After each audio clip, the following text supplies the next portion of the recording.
Imagine a library that fits in no building, growing at the speed of light and spread across every phone, sensor, microscope, and antenna. There is no librarian who knows every book, but there are mechanisms capable of traversing the shelves, recognizing recurring plots, predicting likely endings, and writing new ones. When we talk about artificial intelligence, we mean this: an extended memory that learns from the world, and processes that turn experience into decisions. No magic, just mathematics piled upon mathematics, trained on data that mirror our choices, our mistakes, our desires. The astonishing part is not that a machine thinks like us, but that it can probe spaces of possibility forbidden to our biological timescales. A neural network does not dream, it explores. It does not understand, as we do, but it approximates functions that, when combined, become a clinical eye, a musical ear, a nose for anomalies. This is how a model learns the typical shadow of a lesion in a scan, the suspicious rhythm of a banking transaction, or the way clouds foretell a cyclone. Not because it feels, but because it recognizes patterns and computes consequences. If this sounds abstract, think of the practical theorem that governs modern AI. More consistent data, more computation, more precision. In medicine, this means enrolling millions of images, reports, genomes, and vital signs to reveal hidden correlations. Protein prediction algorithms treat amino acids like words and proteins like paragraphs folding into three-dimensional structures. By linking billions of examples, they learn to guess the shape on which the function depends. In drug design, candidate molecules are generated, their interactions with biological targets simulated, and the toxic ones discarded before they are even synthesized. In engineering, one listens to the breath of an engine or turbine, vibrations, thermal shifts, slight misalignments. If the statistical profile deviates from baseline, the system doesn't cry, catastrophe, but suggests replacing a component before it fails. This is predictive maintenance, prevent rather than repair. No romanticism is needed to appreciate its scope, just numbers on accidents avoided, energy saved, downtime reduced. A useful analogy is that of a magnifying glass which, the closer you bring it, does not distort but reveals. In education, the lens is personalization. Learning sequences that adapt to a student's pace, exercises that change based on recurring mistakes, feedback that targets the precise difficulty without harming self-esteem. In power grids, the lens is forecasting, demand, renewable generation, line outages, optimized almost in real time, stabilizing a mosaic of wind, solar, storage, and residential consumption. In environmental science, the lens becomes a regional climate model integrating satellite observations, ocean buoys, and weather stations to outline plausible scenarios. Not a crystal ball, but a tool that highlights room for action. In agriculture, multispectral images of fields combine with moisture sensors and phenological models. Irrigation happens where, when, and as much as needed. In linguistics, something unprecedented occurs. We no longer translate words, we translate intentions. The assistant that transcribes a dialect or simplifies a medical report does not understand, like a doctor, but enables understanding that once required costly or non-existent intermediaries. Yet if the lens is powerful, it also amplifies aberrations. The first limitation is not the machine, it's us. A system trained on biased data inherits and reinforces those biases. If it evaluates resumes and in the past certain minorities had fewer opportunities, the algorithm risks replicating injustice with statistical elegance. If it feeds on weak sources, it will produce weak analysis. The solution is not demonization but careful design. Balanced training sets, testing on sensitive groups, local explainability of decisions, independent audits. Explainability is not an academic whim. A system that flags a tumor must be able to indicate which image regions mattered. A model that denies a loan must justify which variables influenced it and on what basis its judgment could change. When we speak of AI governance, we mean this craft of procedures, metrics, constraints, and transparency. Then comes dual use, obvious and inevitable. The same techniques that detect pneumonia in an hour spot cyber intrusions in milliseconds. The same architectures that optimize urban traffic-controlled drones and autonomous fleets. No dystopia needed to see the problem. If an algorithm determines emergency room priorities, its metrics matter. If a surveillance system classifies anomalous behavior in public spaces, who defines normality? Every powerful technology is a multiplier of intentions. A programming language can write a video game or malware. A generative model can produce an inclusive manual or a disinformation campaign. Here ethics becomes the engineering of constraints. Watermarking of synthetic content, traceability of automated decisions, limits on high-risk uses, review committees with interdisciplinary skills, and above all, updated rights for those harmed by machine error, because error is inevitable. An idea that resurfaces often is AI as the fifth power. The point is not that a machine governs, but that the informational infrastructure it inhabits becomes the space where opinion is formed, priorities are defined, and narratives are built. If television shaped the last century, recommendation algorithms and language models shape this one. A system that learns from our clicks returns to us the world we taught it to see. If we seek confirmation, it gives us confirmation. If we explore, it opens possibilities. The risk is the refined echo chamber. A room whose walls return not our voice but an optimized version of it designed to capture attention. To break the loop, we need pluralism of sources, intentional diversity in data, frictions that nurture doubt, and even designed refusals, models that say, no, when context is unclear or stakes are high. Eye as mirror is a useful metaphor. It reflects, but distorts if the mirror is concave. Correcting that curvature is a human responsibility. Sometimes people imagine that the solution is to reduce AI to a neutral oracle. That's an illusion. The true oracles spoke in riddles. Modern algorithms speak in probabilities.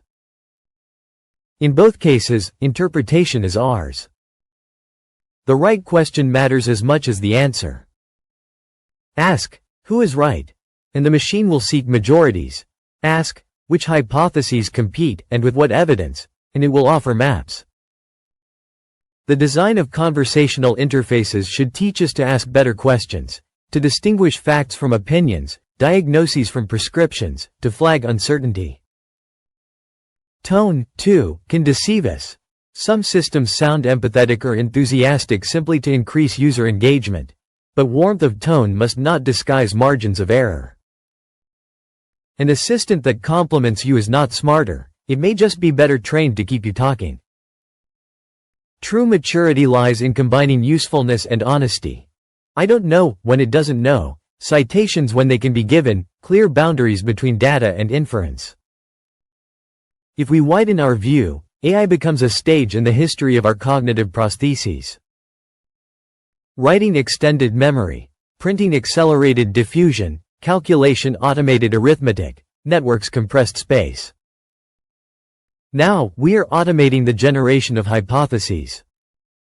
It is radical because it touches the most identifying part of creative thought, but it is not magical. Models combine existing fragments into new configurations, evaluate internal coherence, optimize criteria. Where do they thrive? In tasks with clear constraints, measurable goals, and abundant feedback. Where do they stumble? In ambiguous, value-laden situations with scarce or contradictory data. The hybrid approach works best. Humans define goals, choose metrics, control damage. Machines explore, order complexity, and highlight correlations. The true leap, then, is not to replace, but to reorganize.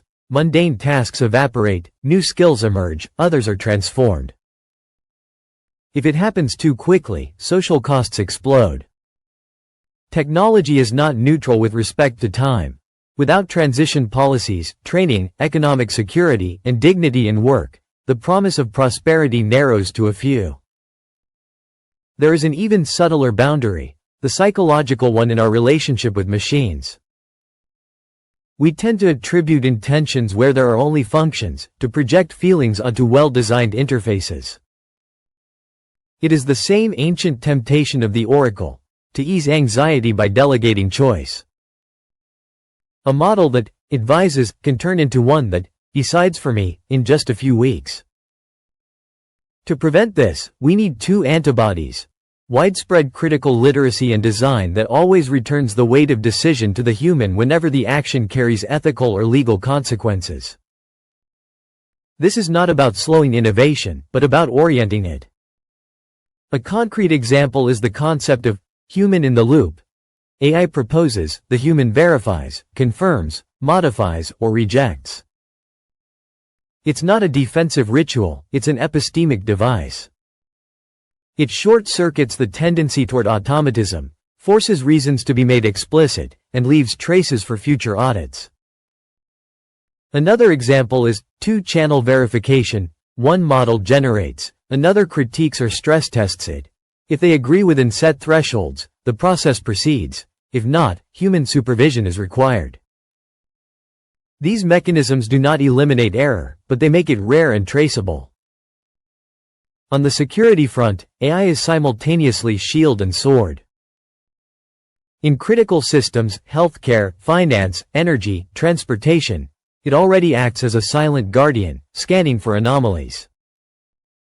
But attackers are learning too. Data poisoning, deceptive prompts, attacks exploiting implicit rules within models.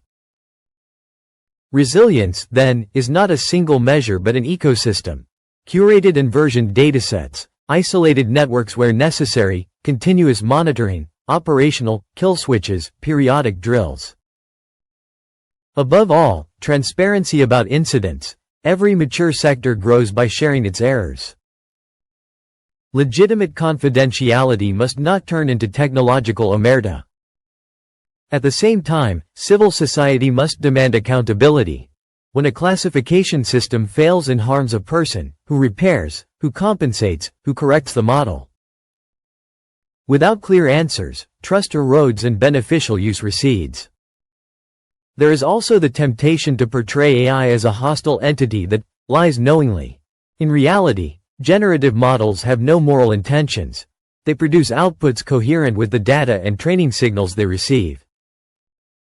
When they invent citations or facts, it isn't malice, it's a calibration and constraint problem, a goal of plausibility that outweighs verification.